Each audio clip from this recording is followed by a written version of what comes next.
well as nutrition, power of a whole foods diet. So starting off, strength training has a direct effect on seizure reduction, which serves as a major seizure trigger for many of us in everyday life. Chronic stress can increase cortisol levels in the brain, which lowers the seizure threshold. Regular strength training leads to a calmer overall baseline state, making the brain more resilient to stress-induced seizures. As for improved mood and emotional stability, this is something that also many of us struggle with in everyday life. Depression and anxiety are common in those with epilepsy and can reduce overall seizure control. Resistance training helps mainly by increasing overall serotonin and dopamine levels within the brain. Also, very important, strength training tends to enhance our overall self-image and confidence, which of course can directly help reduce stress rate.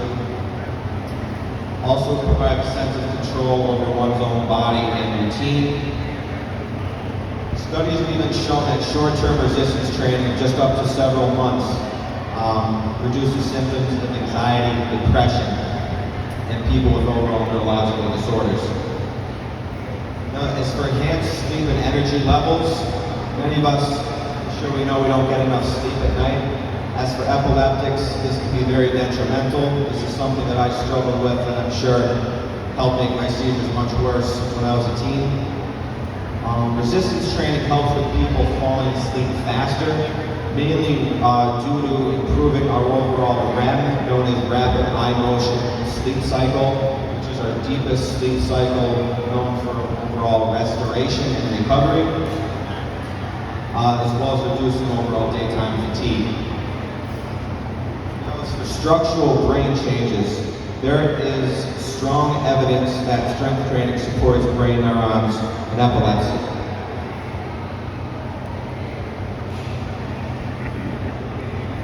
Now, there is what is known as brain-derived neurotrophic factor. We'll call it BDNF for short. This is a protein that helps neurons grow, survive, and form new connections, known as neuroplasticity. These levels are increased specifically in the hippocampus and the cortex areas of the brain. And higher BDNF levels may aid in stabilizing neuron networks and enhancing overall brain repair. Lower BDNF levels have been associated with drug-resistant epilepsy and higher seizure risk. Now, specifically when it comes to strength training, this encourages synaptic remodeling, which is the ability of neurons to adapt and strengthen their neural connections. Better plasticity means the brain can reorganize itself, potentially reducing the spread or initiation of seizures. As for reduced neuroinflammation, epilepsy is often linked to chronic inflammation in the brain. Strength training helps reduce systematic and neural inflammation by decreasing what is called pro-inflammatory cytokines while increasing anti-inflammatory markers. Now, this is crucial because less inflammation leads to reduced hyperexcitability or excitation of neurons, which results in fewer seizures, potentially. Now, when it comes to cerebral blood flow and oxygenation, strength training boosts blood flow to the brain, providing neurons with more rich oxygen and nutrients. Improved oxygenation specifically helps neurons function more efficiently, which may reduce the stress that can trigger these seizures. Improved mitochondrial functioning in neurons is another very important aspect of strength training. That mitochondrial dysfunction is involved in some type of epilepsy known as refractory and tonic-clonic, formerly known as grand mal seizures, which is what I had. Resistance training has been shown to improve mitochondrial efficiency in both muscles and the brain. Now, this does several things. It improves the energy metabolism in the neurons, leads to overall resistance to metabolic stress, and reduces our overall seizure threshold. As for hormonal balance that affects brain function, increases in testosterone, IGF-1, which is known as insulin growth factor, and growth hormone from strength training can support neural repair and improve cognitive functioning. Now lastly, when it comes to nutrition, this is key. Many of us lack the daily essential vitamins and minerals in our daily diet. This could play, overall total havoc with our seizure frequency.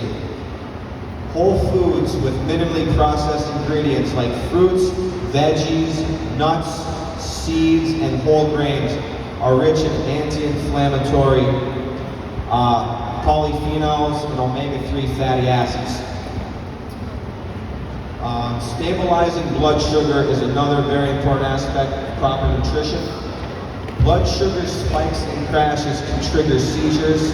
Specifically, higher complex carbs and fiber help lower blood sugar. They provide stable overall energy and slow release without the crashes and spikes. Supportive gut health, specifically the gut-brain connection, plays a key role in neurological functioning. Whole foods play a healthy role in gut microbiome, influencing brain chemistry and overall inflammation. Many of us might have heard of the ketogenic diet, which is a higher fat, lower carb diet for reducing epilepsy. While I don't specifically follow this, I know many people that have used this as a part of their pivotal success with reduced frequency of seizures. Basically, with the ketogenic diet, our brain primarily runs more on ketones and less on glucose. Now this has been shown to, in the majority of people, stabilize the brain and prevent that excess excitation or neuronal firing in the brain. So, if you guys have never tried the ketogenic diet and you've been on the fence about that, talk to your doctor, do some research. I cannot stress that enough. Proper research is very important with this. Nutrition is everything. I'm a firm believer. We are what we eat. The foods that we eat play a role, stress, happiness, or lack thereof. So don't forget, if you're on the fence, feel like it's time to clean up your diet, clean it up. All right? With that being said, if you have any questions, feel free to reach out to me. My information is over on the table. I'd be happy to talk with you. God bless. Thank you all. Yeah, Pat.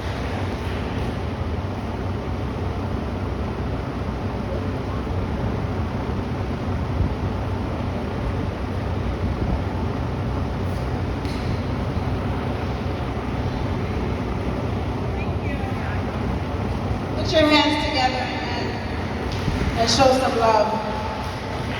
I love you. Okay.